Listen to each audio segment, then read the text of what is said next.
oyentes de Radio Sefarad y bienvenidos a una nueva entrega de Identidad desde Uruguay, donde hoy recibimos al psicólogo clínico y difusor cultural Jorge Schneiderman. Hola de nuevo. ¿Qué tal? Muy buenos días, Alejandro. Es un gusto, como siempre, estar en contacto contigo, con Radio Sefarad y con toda la audiencia. Bueno, es recíproco, así que vamos allá con este espacio de hoy, donde de nuevo te tenemos aquí en Radio Sefarad para que nos hables de la figura de Sigmund Freud y, como titulamos, su último adiós a Viena. Exactamente, Alejandro, hoy vamos a hablar un poco, estamos a pocos días de haberse cumplido 81 años del fallecimiento de Freud, y creo que es bueno traer lo que ha sido la historia, la peripecia vital y fundamentalmente las circunstancias previas a su fallecimiento, todo lo que implicó el desarraigo para él al verse compelido a abandonar su Viena, ¿no? Esa ciudad que tanto amó. Y bueno, un poco para ir contextualizando, digamos que el 15 de marzo de 1938, 3 días después de consumada la invasión y tácita anexión de Austria a Alemania en calidad de provincia, bueno, las principales plazas y edificios de la otrora esplendorosa capital del Imperio Austrohúngaro, que había sido orgullo de los Habsburgo y Sancta Sanctorum de la cultura centroeuropea, amanecieron esas calles, esas plazas, esos monumentos recubiertos de enseñas nacionalsocialistas y encomiásticas pancartas alusivas justamente a la llegada de Adolf Hitler. Miles de obsecuentes vieneses, podríamos decir que enfervorizados hasta el paroxismo, se concentraron en torno a las calles por donde transitaría la caravana encabezada por aquel ignoto y taciturno artista plástico oriundo de Braunau am Inn, que había devenido de cabo de infantería al servicio de Guillermo II durante la Gran Guerra, bueno, nada más ni nada menos que en plenipotenciario el líder del Tercer Reich, ¿no?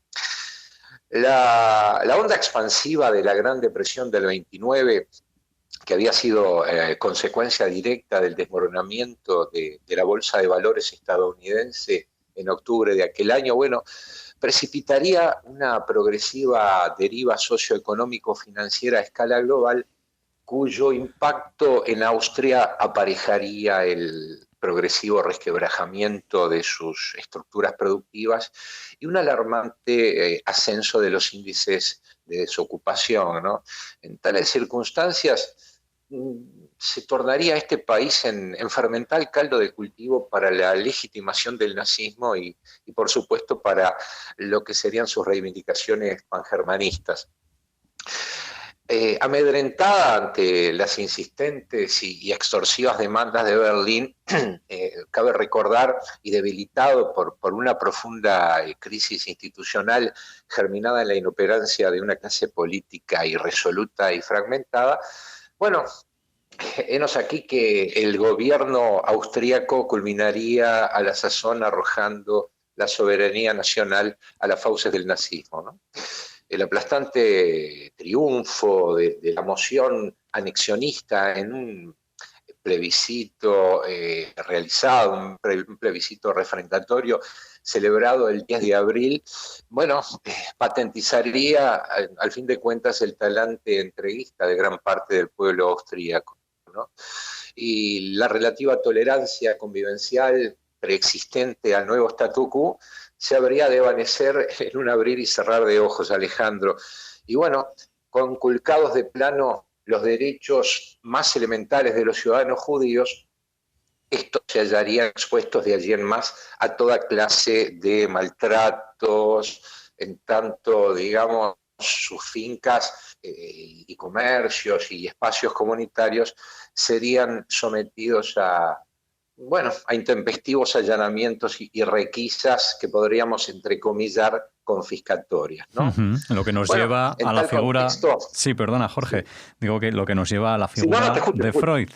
Exactamente. Todo esto nos conduce a la figura de Freud en la medida que en tal contexto ningún profesante de la fe mosaica o disidente político o miembro de las minorías, qué sé yo, perseguidas, se hallaría inmune a las arbitrarias medidas discriminatorias ensayadas por las fuerzas ocupantes, incluido, por supuesto, nada más ni nada menos que el creador del psicoanálisis, el doctor Sigmund Freud, ¿no? Y bueno, sin mayores miramientos, agentes de la Gestapo bueno, se apersonaron en más de una oportunidad a su mítica residencia de la Berggasse 19, procediendo incluso por el término de varias horas en una oportunidad a la detención y conducción de su hija Ana a dependencias de la Gestapo con el propósito de someterla a un intenso interrogatorio. Es el insistente apercibimiento de Marie Bonaparte, ¿no? Una gran amiga de Freud, ¿no? Ese apercibimiento constante acerca del riesgo que conllevaría permanecer en suelo austríaco ante una eventual avanzada expansionista nazi. Bueno, Freud durante años se mantuvo ilusamente remiso a considerar siquiera abandonar su país. Bueno, la flagrante gravedad de los hechos revelaría de manera incontrastable en ese momento que ya no habría tiempo para dilatorias, ¿no? El momento de aprontar las maletas había llegado lamentablemente. Y bueno, Alemania, la culta nación que en 1930 le otorgara el premio Goethe en reconocimiento a sus valiosos aportes al desarrollo de la ciencia y la cultura, bueno, bajo la égida del nazismo hubo de, podríamos decir, mutar en implacable verdugo resuelto a cercenar su derecho a vivir libremente en aquella tierra que le vio crecer y al que tanto brindó y amó, ¿no? Mirá, en efecto, merced a los buenos oficios mediadores de la propia princesa Bonaparte y de Ernest Jones, ¿no? Egregio psicoanalista, que fuera durante varios periodos presidente de la Asociación Psicoanalítica Internacional, bueno, el 4 de junio llegaría el momento de emprender la amarga, la aciaga ruta del exilio. Urgido a abandonar de esa manera su tierra a causa del mismo flagelo que siglos atrás compeliera a sus antepasados paternos a abandonar Alemania, bueno, cruzó el Canal de la Mancha rumbo a Londres, junto a parte de su familia y un reducido grupo de allegados. Cuando arribó justamente a la estación central en Londres, atinó simplemente a decir, soy un viejo judío, ¿no? Hacia diciembre de ese mismo año, durante una entrevista que concedió a la BBC, sentenciaría, y quiero aclarar, una entrevista, digamos, un testimonio histórico fundamental, porque es el único registro que se tiene de la voz de Freud, ¿no? Uh-huh. En esa oportunidad, él dice, a la edad de 82 años, me vi obligado, como consecuencia de la invasión alemana, a abandonar mi hogar, Viena, y vine a Inglaterra para terminar mi vida en libertad. Qué frase, ¿no? Qué sentencia. Y bueno, en virtud de lo expuesto, creo que también sería ilustrativo, Alejandro, abundar un poco acerca de cuán identificado se sentía él con el pueblo judío, si te parece, ¿no? Sí, por supuesto. Y creo que en tal sentido no han sido pocas las versiones urdidas en torno a Freud y su relación con el judaísmo, ¿no?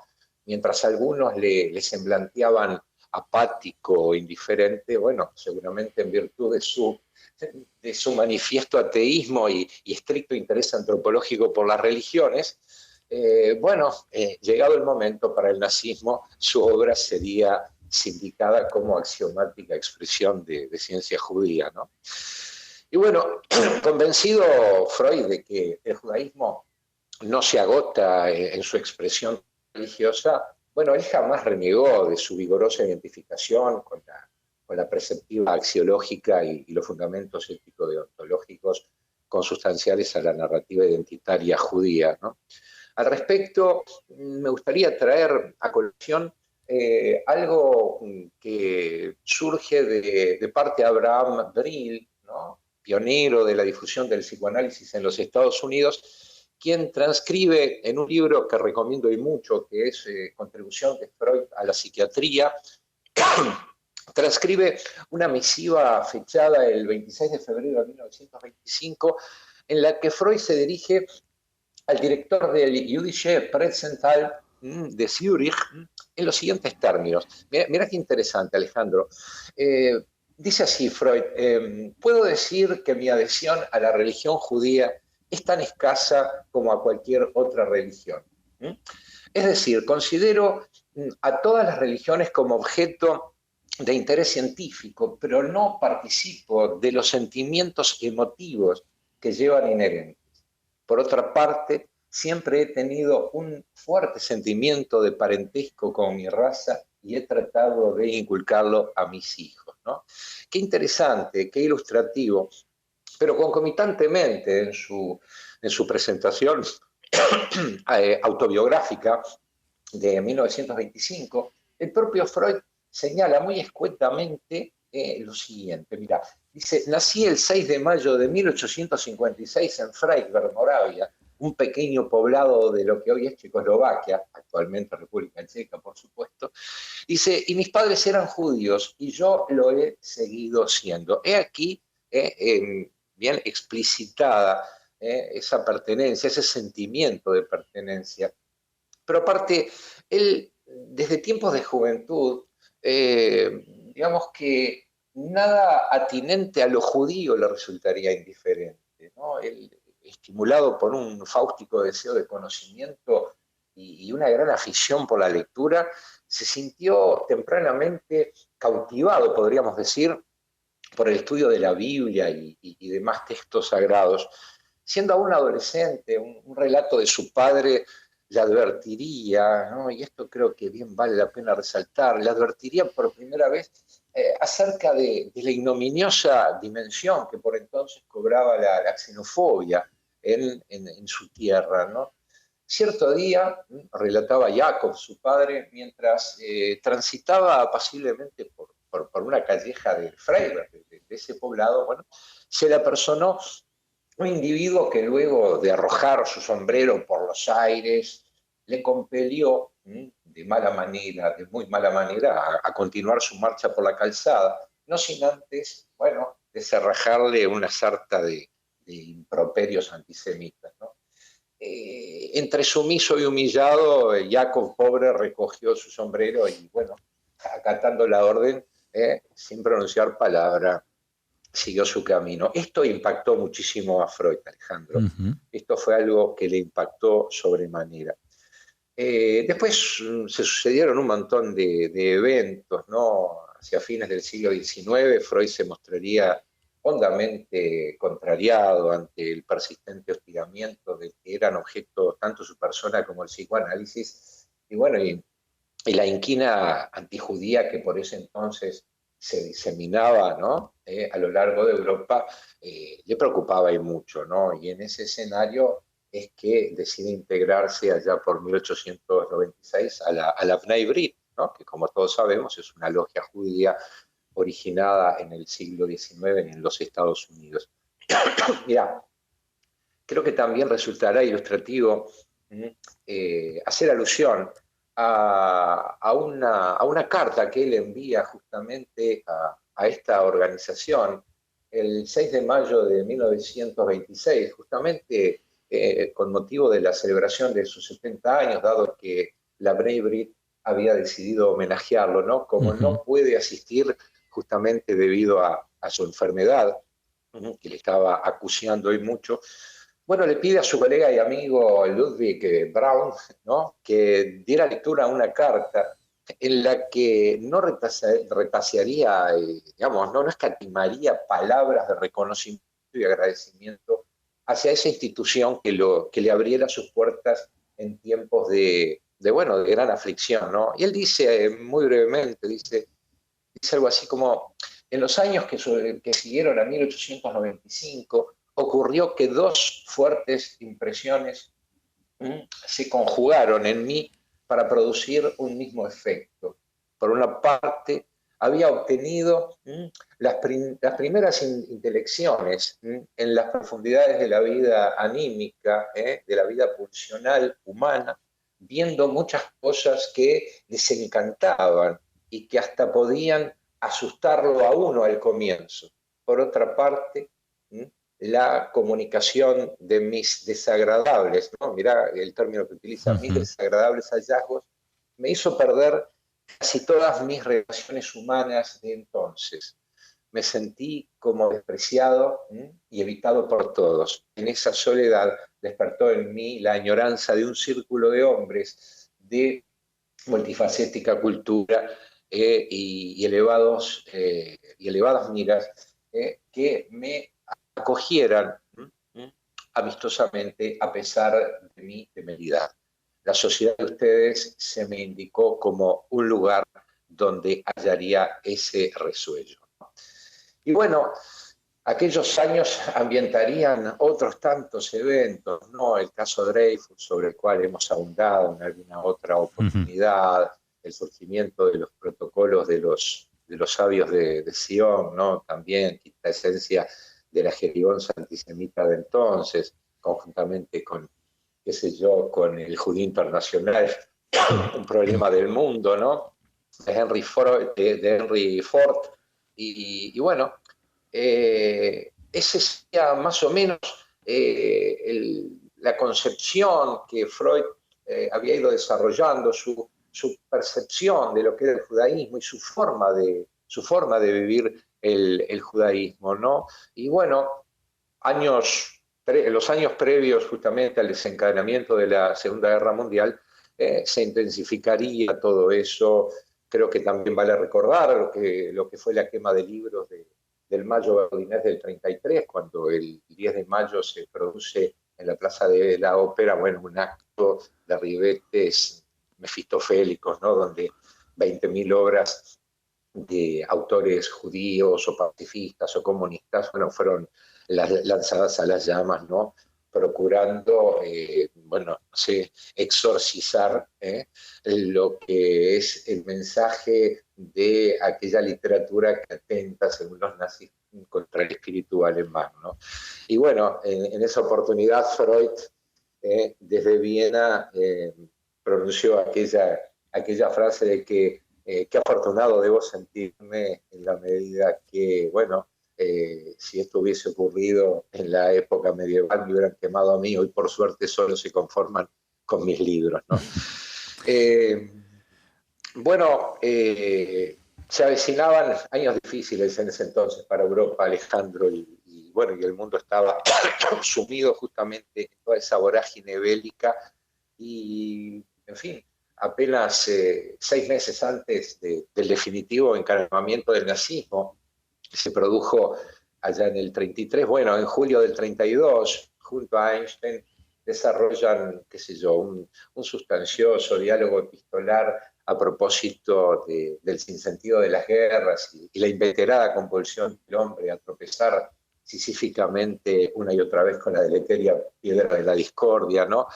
Y bien, transcurridos, digamos, poco más de 15 meses desde su arribo a Inglaterra, ¿no? Retornando a lo que fue su llegada a ese país que le acogiera, y bueno, transcurridos poco más de 15 meses, rodeado del afecto de su familia y de todos aquellos que le visitaban frecuentemente allí en la casona de la calle Marsfeld Gardens. Bueno,